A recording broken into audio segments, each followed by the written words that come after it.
तो आज फिर से पिछले वीडियो के आधार पर, जैसे इसके पहले वाला जो वीडियो था, जो टॉपिक थी वो प्राइमरी स्ट्रक्चर था प्रोटीन का। तो आज जो बातें होंगी जो पिछले वीडियो पे छूटी थी, उसके बाद मैंने कहा था कि द्वितीयक संरचना की बात करेंगे, यानी स्ट्रक्चर ऑफ सेकेंडरी प्रोटीन्स, यानी द्वितीयक प्रोटीन की संरचना क्या होगी उसके बारे में बातें होंगी। तो द्वितीयक, जैसे कि एक साइंटिस्ट हैं लाइनास पॉलिंग, इन्होंने प्रोटीन की द्वितीयक संरचना के बारे में बताया कि ये दो तरह से होती हैं।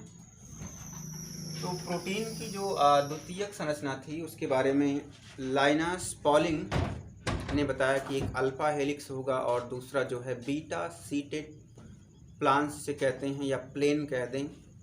तो ये दो तरह के प्रोटीन थे, मतलब जो बीटा प्रोटीन है। तो यहाँ पर जैसे हम बात करेंगे सबसे पहले अल्फ़ा वाला, तो अल्फ़ा, तो ये इसमें ध्यान रखना है कि जो आपकी सेकेंडरी प्रोटीन है ये दो तरह की होती है। दो तरह में नंबर एक की बात करें तो इसको बोलते हैं अल्फ़ा हेलिक्स, एक हो गया आपका, और दूसरा जो है वो उसको बोलते हैं बीटा सीटेड प्लान या प्रोटीन बोल देते हैं इसको, इस तरह से। तो अब इसमें एक बात और है कि ये जो होती है ये सिंगल पॉलीपेप्टाइड चैन होती है, पॉलीपेप्टाइड, और ये क्या होती है, डबल होती है। कहने का मतलब है डबल पॉलीपेप्टाइड श्रृंखला होगी इसकी। तो थोड़ा सा ये जटिल होगी, थोड़ा सा कॉम्प्लिकेटेड होगा। और इसमें जो सेकेंडरी प्रोटीन है इसमें पॉलीपेप्टाइड के साथ साथ हाइड्रोजन बंध का बनना स्टार्ट हो जाता है इसमें, यानी कि जो हाइड्रोजन बंध होगा वो हाइड्रोजन बंध कार्बोक्सिलिक समूह से, जो कार्बोक्सिलिक समूह का वो होगा, ऑक्सीजन होगा, वो जा कर के अमीनो के NH से वहाँ से हाइड्रोजन के साथ बाइंड करके हाइड्रोजन बंध बनाएगा। बिकॉज ऑक्सीजन जो होता है वो मोर निगेटिविटी, मतलब अत्यधिक ऋणात्मक होता है, और आपका हाइड्रोजन जो है वो अत्यधिक धनात्मक होता है। इस वजह से वो जो होगा आपका, तो हम कहेंगे कि वो वीक बॉन्ड, एक प्रकार से बॉन्ड का फॉर्मेशन करेगा, और उस बॉन्ड का नाम होगा हाइड्रोजन बॉन्ड, क्योंकि वो हाइड्रोजन से बाइंड कर रहा है इस वजह से। तो आइए देखेंगे उसकी संरचना क्या होती है, कैसे होगी।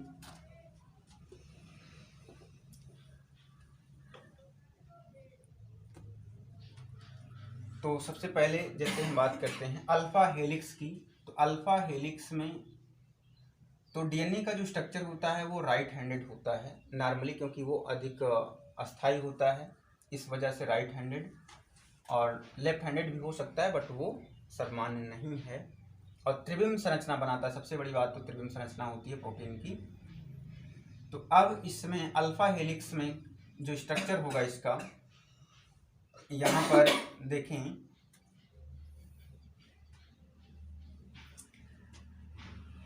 पहला आपका अल्फा हेलिक्स, यानी कि अल्फा कुंडली बोलेंगे। तो इसका स्ट्रक्चर हम लोग यहाँ से अगर इस तरह से लें,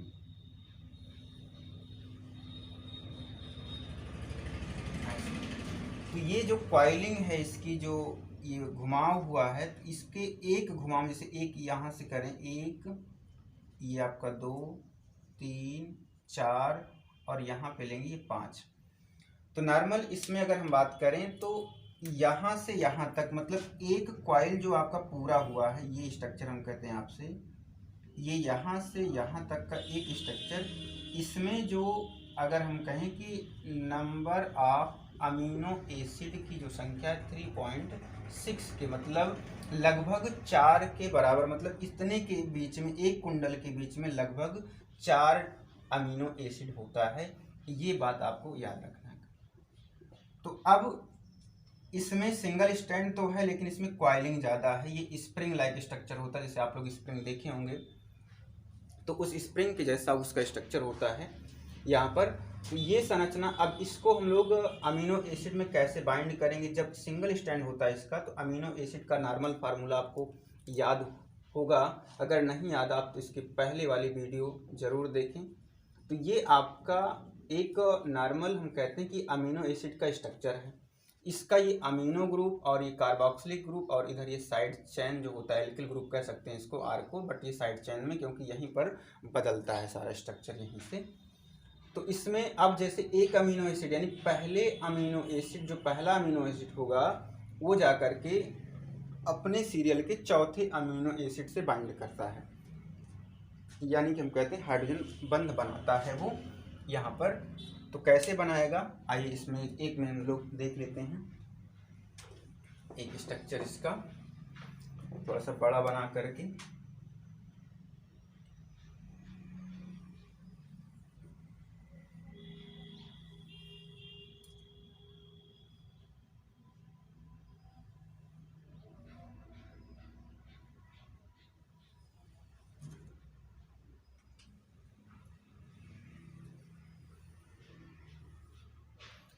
इस तरह से तो इसमें देखिए जैसे यहाँ पर अमीनो एक कार्बोक्सिलिक ग्रुप यहाँ देते हैं हम लोग, यहाँ पे एक कार्बन O और ये OH आपका, फिर इसी से एक कार्बन यहाँ जुड़ा होगा और इससे R और यहीं पर हम कहेंगे एक हाइड्रोजन होगा, फिर यहीं से NH2 होगा यहाँ पर, फिर यहाँ पर क्या होगा दूसरा जुड़ा होगा आपका C डबल बॉन्ड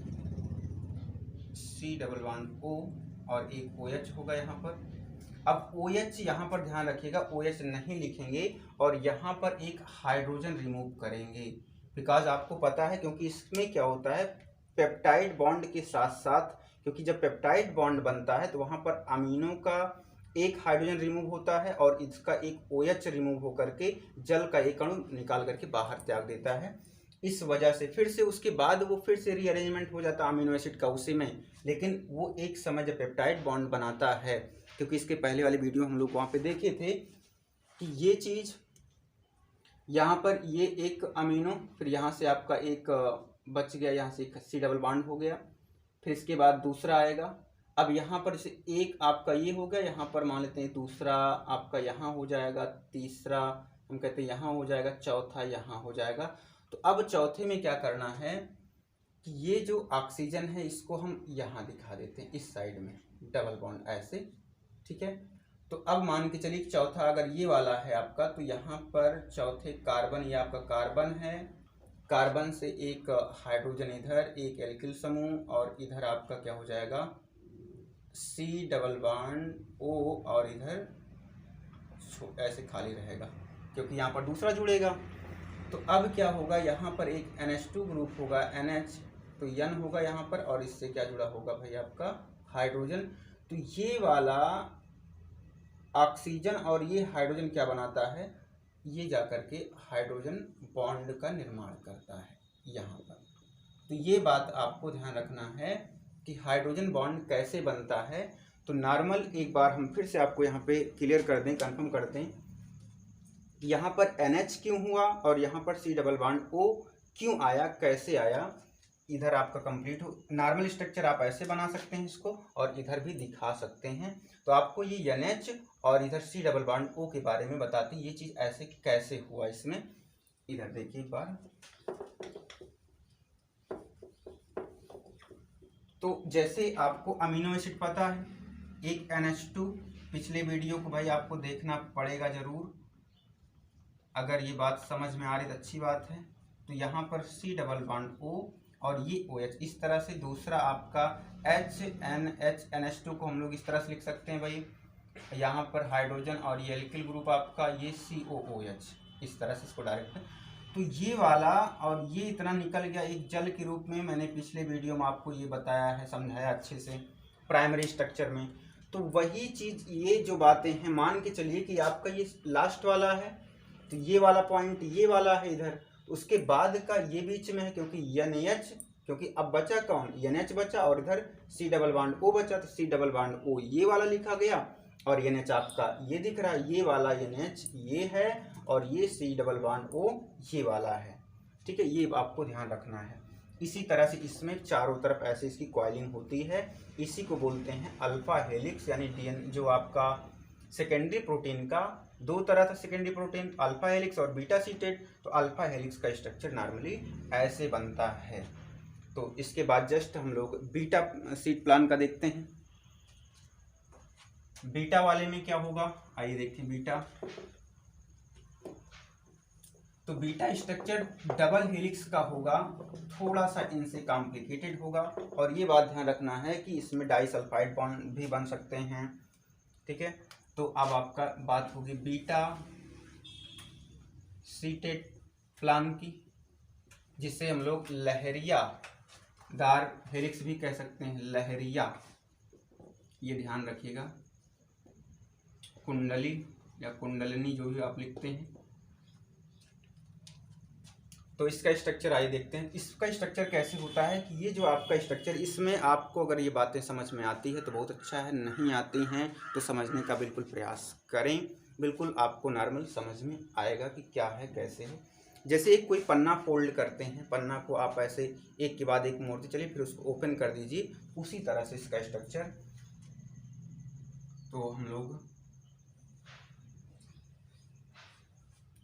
इस तरह से ऐसे नॉर्मल समझने का प्रयास करें।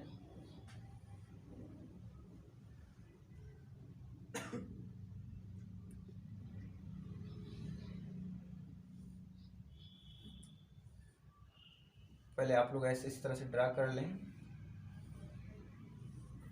तो ध्यान ये रखना है कि आपको जैसे 1 2 3 4 5 6 7 8 9 10 लगभग मिल रहे हैं।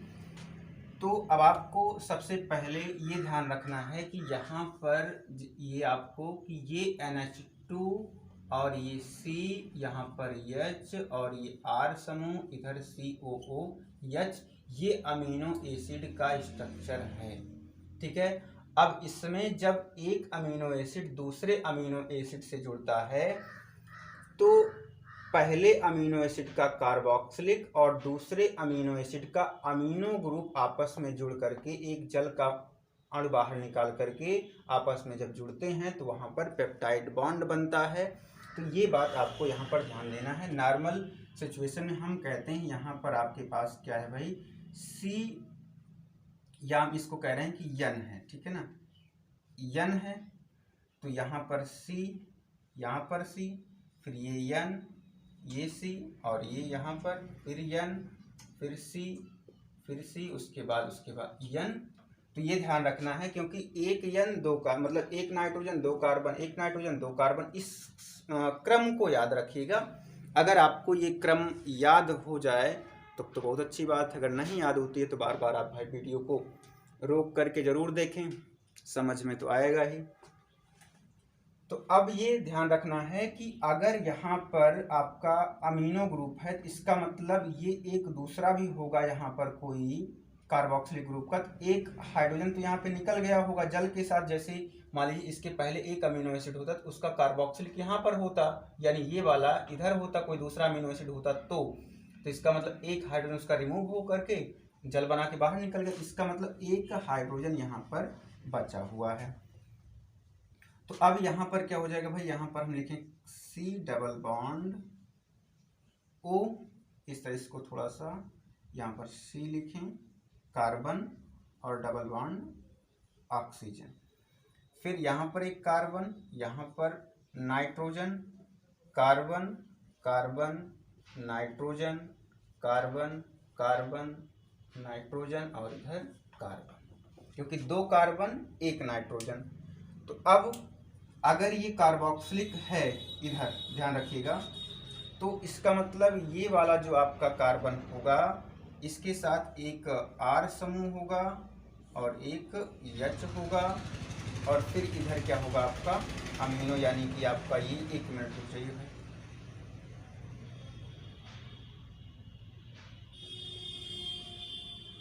ठीक है, ये आपका R समूह हो गया, एक मिनट, यहाँ पे कार्बन हो गया ये वाला, तो ये आपका नाइट्रोजन जो है ये NH, यहाँ पर एक H होगा, और इस वाले का अगर NH है तो यहाँ पर एक R समूह और एक H समूह, और ये वाला आपका C डबल बॉन्ड O, फिर यहाँ पे हो जाएगा आपका H, फिर यहाँ पर एक R समूह एक H समूह, फिर यहाँ पर C डबल बॉन्ड O, फिर यहाँ पर एक H, और यहाँ पर आपका हो जाएगा R समूह, और एक हो जाएगा आपका H, और एक हो जाएगा कार्बोक्सिलिक। ठीक है, यहाँ पर आपका डायरेक्टली NH2 मान लीजिए आपको यहाँ पर कोई जुड़ा नहीं है, इस वजह से ये क्या हो गया आपका NH2 है। तो NH2, तो इसका मतलब यहाँ पर C डबल बॉन्ड O, और यहाँ पर आपका हो जाएगा R और H, ऊपर दिखा दीजिए इसको, R H, और यहाँ पर H, और ये हो जाएगा आपका H हो गया, तो ये आपका C डबल बॉन्ड O ऊपर दिखाते हैं। फिर यहाँ पर आपका NH, एक R समूह और एक H समूह, फिर H इधर, फिर यहाँ पर C डबल बॉन्ड O, इस तरह से यहाँ पर हो जाएगा आपका NH है, तो ये C डबल बॉन्ड O, और यहाँ पर R समूह ये, और एक H। तो इनका और इनका कनेक्शन ये जो होगा, जहाँ पर NH, और अब यहाँ पर ध्यान देना है आपको, क्या करना है, एक यहाँ पर छूट गया, यहाँ पर क्या होगा, एक R समूह और एक H, इस तरह से। तो अब जहाँ पर अमीनो समूह का इमीनो हो गया, अब तो ये ऑक्सीजन के साथ, यानी जो हाइड्रोजन होगा ये ऑक्सीजन के साथ जुड़ करके ये हाइड्रोजन बॉन्ड बनाएगा, और इधर ये बनाएगा, और उसके बाद यहाँ पर ये हाइड्रोजन इधर इनके साथ, ये हाइड्रोजन NH है, तो ये इनके साथ बाइंड कर जाएगा इस तरह से, और ये जो है इनके साथ बाइंड कर जाएगा। तो ये आपका क्या है, हाइड्रोजन बॉन्ड इसी को बोलते हैं, ये आपका है हाइड्रोजन बॉन्ड। ठीक है ना।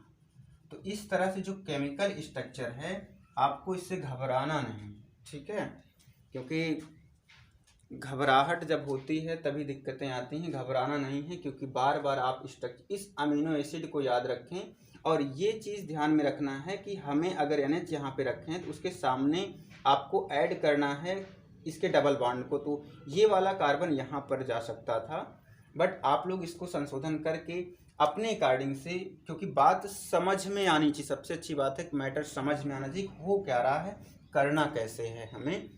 तो ये आपका हो गया बीटा सीटेड स्ट्रक्चर। तो प्रोटीन का जो द्वितीयक स्ट्रक्चर है वो आपका इस तरह से कंप्लीट होता है, जो अल्फा क्रिएटिन में मिलता है आपका, मायोग्लोबिन हो गया, एंटीबॉडी हो गई, तो इसमें ये मिलेगा। अगर आप वीडियो को सब्सक्राइब करें, अगर चैनल पे आप नए हो तो ज़रूर से ज़रूर सब्सक्राइब करें।